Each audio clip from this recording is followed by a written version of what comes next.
Imagine serving your country in far-off deserts and freezing mountains, watching friends fall, earning every stripe on your chest, then coming home and being treated like a stranger by the men sworn to protect you. Before we begin, welcome to Voices Unchained. If this hits you, smash the like button, subscribe, and tell us where you're watching from. We want to see how far these stories travel. She came out of the corner store like anybody else. Rain-slick pavement reflecting the neon, her military jacket buttoned neat, medals catching the light like small stubborn suns. People recognized the uniform and stepped aside. Some nodded. Most stared. Two patrol cars had been circling the block for 20 minutes as if they owned the asphalt. The officers inside had been watching, waiting for something they could call suspicious. They didn't see the veteran who'd crossed continents to protect a flag. They saw a black woman walking home in a jacket that spoke louder than their assumptions. The confrontation was almost mundane at first. A pair of boots on wet concrete, a flashlight beam, the clipped rattle of a badge. "Evening, ma'am," one of them said, but the tone carried something else. A question and a judgment folded into the same sentence. She answered softly, the cadence of someone used to commands, trained to listen, to measure. They laughed, mocking her service, dismissing her sacrifice. That laugh sharpened into mockery when she mentioned her service. "What, you in some costume?" one sneered. The escalation was quick and ugly. Words became shove. Shove became a twist of her arm. Her ribs twinged, a small, incandescent pain. But what hit harder was the look on their faces. They were enjoying the script they'd written for her. Cuffed behind her back, the veteran's medals curved against the wet leather like accusations. Neighbors peered from doorways, fingers on lips, unwilling to be the inconvenient witness. As they pushed her toward the cruiser, one officer muttered low enough for only her to hear, "You should have stayed in your lane." Tears blurred the neon as she lifted her chin. If she could survive war, she could survive this. She whispered it to herself. Not a plea, but a promise. This wasn't an arrest to her. It was an assault on everything she'd been told her country stood for. At the station, the lights hummed cold and fluorescent. Her jacket was damp. The medals lay quiet beneath fabric that smelled faintly of gun oil and rain. They processed her the way people process problems, quickly, with assumptions pre-signed and ready. One officer leaned in close, smiling with teeth like ledger entries. "Was it worth it? Fighting for a country that doesn't care about you?" he asked, as if heroism could be bargained away with a sneer. Another filled out a report with a pen that seemed to enjoy the motion, each stroke inventing resistance, threats, a narrative that would sit in files like rot. The words resisting arrest and threatening conduct slid onto the page with the easy cruelty of someone who knows how to make paper into power. They took photographs, made mugshots, joked that the flash suited her better than the medals. She sat through it all, wrists burning at the contact of metal, and held onto the faces of those she'd lost in quieter places, friends who died on sand and snow. She remembered the oath, protect and serve. She had never meant those words only for wartime. Yet here she was, not surrounded by foreigners, but her own countrymen, who swore oaths to protect, but instead wielded badges like weapons of hate. The cell smelled like bleach and cheap coffee.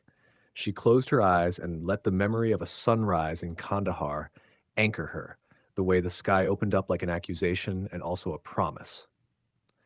Her spine straightened. She would not give them the pleasure of seeing her broken.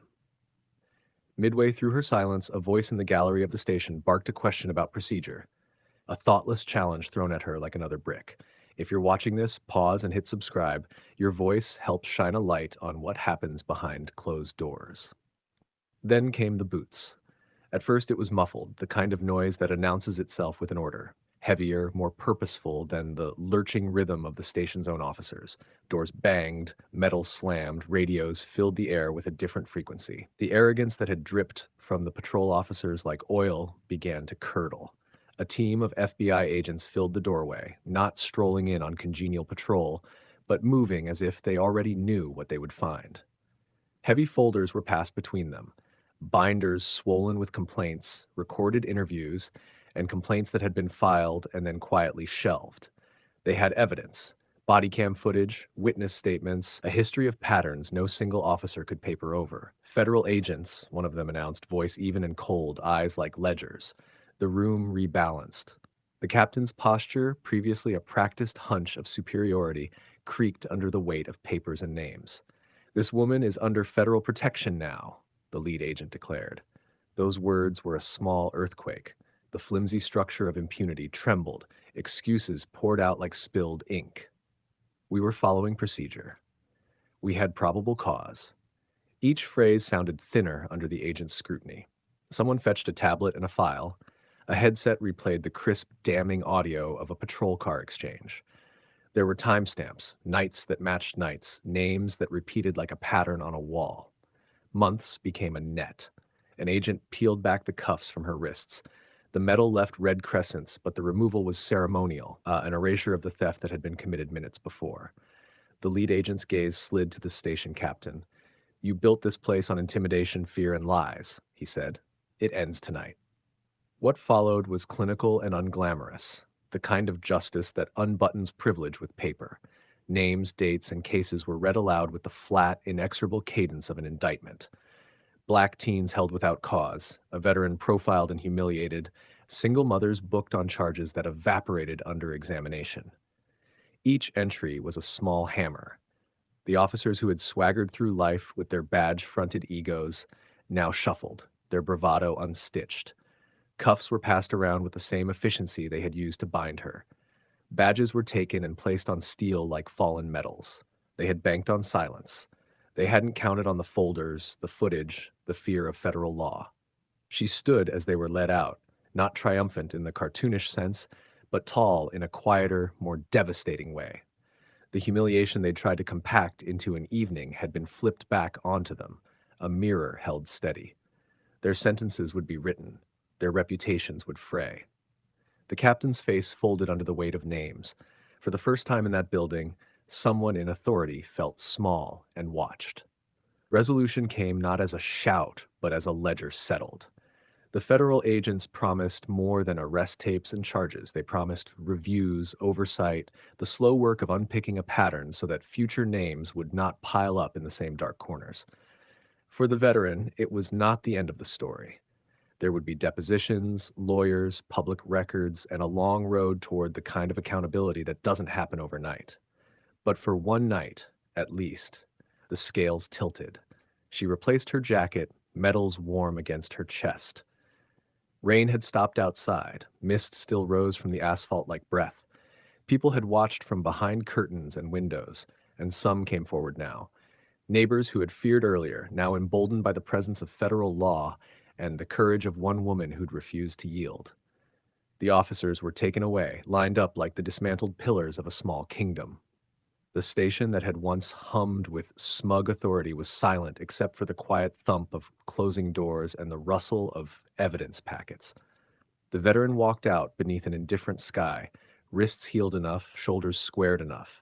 She had not been saved by strangers. She had been vindicated by proof and persistence, by records kept and by people who finally listened.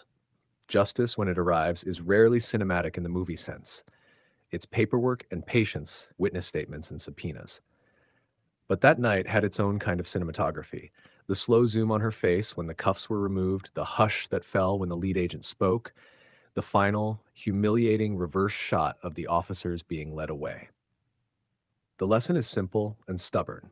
Dignity stolen can be reclaimed. The promise of a nation is tested not only on battlefields, but in the alleys and precincts where power meets prejudice. She had been wounded not by enemy fire, but by the failure of the men with badges to live up to their own oath. In reclaiming her dignity, she reclaimed a piece of the promise they had tried to deny. If this story moved you, leave a comment with your city. We read every one. Subscribe to Voices Unchained for more true-to-life cinematic stories that turn the tables and lift the quiet voices. Hit like, share this with someone who needs to hear it, and remember, courage looks different on every chest. Sometimes it's medals, sometimes it's simply standing back up.